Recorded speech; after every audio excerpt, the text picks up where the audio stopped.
The valve was the size of a dinner plate. That was the first thing worth knowing about it. 18 September 1944. Norwegian Sea. 22:53 hours. 6 depth charges fell from a British B-24 Liberator, dropped by a coastal command crew that had been hunting this stretch of water for weeks. 5 missed. The 6th did not miss by much. U-1228 was a Type IXC-40, one of the long-range boats built to hunt tonnage off the American coast. 76.76 meters. 1,144 tons surfaced. A crew of 4 officers and 44 enlisted men packed into a hull built for endurance, not comfort. Her commander was Oberleutnant zur See Friedrich Wilhelm Marienfeld, who had held the boat since her commissioning the previous December. She had left Kiel on the 5th of September for her first war patrol, bound for the American coast by way of Bergen. She had not gotten far. Engine trouble in the Norwegian Sea had already cost her time. Now she had something worse than a mechanical delay. The 6th depth charge did not breach the pressure hull. It did something more specific and more dangerous. It bent the schnorkel. Physics does not care about intentions. Marienfeld took the boat down. Standard procedure after an attack. Go deep, go quiet, let the hunter lose the scent. But the schnorkel mast, the breathing tube that let the diesels run while submerged, had been jarred out of true. And a bent mast meant a valve that would not seat properly against the sea. Nobody in the control room knew that yet. They would know it in about 90 seconds.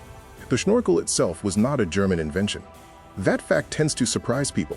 The Dutch Navy had experimented with a submerged air tube as early as 1938 on the submarines O-19 and O-20, a solution to a problem the Dutch understood before anyone else did.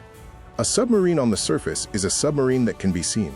When Germany overran the Netherlands in 1940, 3 Dutch boats fitted with the device fell into Kriegsmarine hands. The Germans studied it, judged it a curiosity for refreshing stale air, and had the tubes removed. They would spend the next 3 years relearning that decision the hard way. By 1943, Allied radar and air power had made the surface of the Atlantic a killing field for any U-boat foolish enough to charge its batteries in the open. The death toll among the boats was catastrophic, so the Kriegsmarine went back to the Dutch idea, dusted it off, and rushed it into production. U-58 trialed the retrofitted system in the Baltic that summer.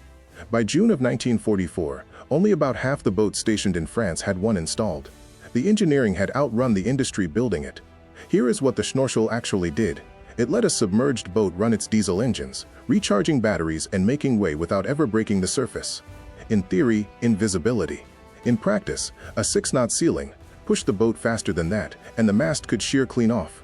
A submerged U-boat running on schnorchel was blind because the periscope stayed housed. It was deaf because hydrophones could not separate engine noise from a contact. And at the top of that fragile mast sat a single mechanical compromise that the entire crew's survival depended on. A ball float valve, roughly the size of a dinner plate, doing a job no valve of that era was built to do perfectly. The valve's job was simple to describe and brutal to execute. When a wave broke over the schnorkel head, the float would rise and seal the tube, keeping seawater out of the diesel intake, out of the boat, out of the lungs of 48 men. When the wave passed, the float dropped and the valve reopened. Simple. In calm water. In a swell, the valve could be closing and opening dozens of times a minute. Here is the mechanism nobody designed for on purpose. 2 4,400 horsepower diesel engines do not stop needing air just because the intake has sealed. When the valve slammed shut, the engines kept running, and they kept pulling. With no air coming from above, they pulled it from the only other place available, the pressure hull itself. The entire internal atmosphere of the boat, all of it, straight down the intake manifold, in seconds. The pressure inside a Type 9 hull could drop fast enough to rupture an eardrum in the time it took a man to register the pain. Crews described headaches like an ice pick behind the eye, a vacuum pulling at the sinuses, blood at the ear canal. Early models had no automatic cutoff. There was one solution: a designated crewman, watching gauges, ready to kill the diesels by hand the instant the needle dropped. He had perhaps 3 to 5 seconds to act correctly. Fail, and the boat kept suffocating itself, engine by hungry engine, breath by breath, for as long as it took someone to notice. The Kriegsmarine did not build the schnorkel to kill its own crews. It built a machine that solved one lethal problem by creating a second one, quieter and harder to see coming. That is the trade the entire war ran on by 1944. Every solution bought with a new liability. Back in the Norwegian Sea, 90 seconds after the 6th depth charge, the bent mast told its story. The valve, jarred from true alignment by the shock wave, would not seat flush. Water found the gap, the float slammed shut and stayed shut. held there by a housing that no longer sat straight. Marienfeld's diesels, still turning, found no air above and reached for the only air they could find. The boat's own atmosphere began emptying into two engines that did not know, and could not know, that they were breathing their own crew. Men doubled over at their stations. Ears began to bleed. In the confined pressure hull of a Type IXC, 58 meters of livable space shared by 48 men, batteries, torpedoes, and provisions, there was nowhere to retreat from air that was disappearing everywhere at once. Someone reached the engine controls in time to save the boat. He did not reach them in time to save everyone in it.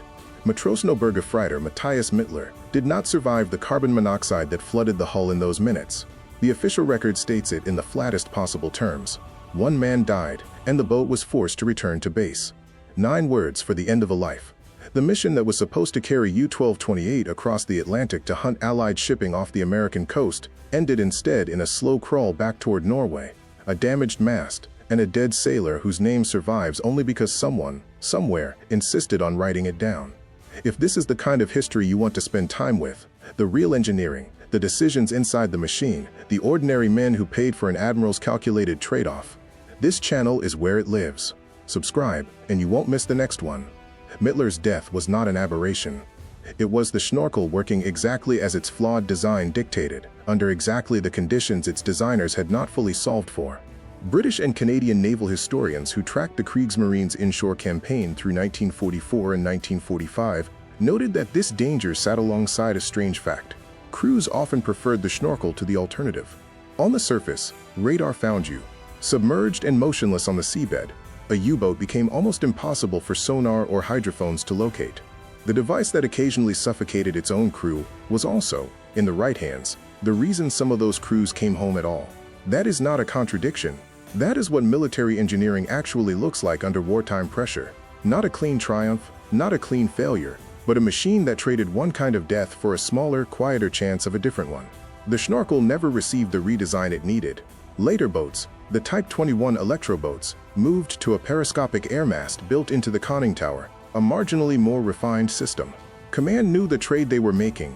Donitz's own staff had watched the surface losses climb past 100 boats through 1943. U-1228 survived the war. She sailed 2 more patrols after the Norwegian Sea incident, running under Marienfeld until Germany's surrender in May of 1945. The boat that had nearly suffocated her own crew off Bergen was handed over to the Americans intact, studied, tested, and finally sunk as a target off the Massachusetts coast in February of 1946. Matthias Mittler's name appears today in a casualty ledger, one line among tens of thousands, cause of death recorded not as enemy action but as the air itself, turned against the men breathing it by the very machine built to keep them alive to breathe at all.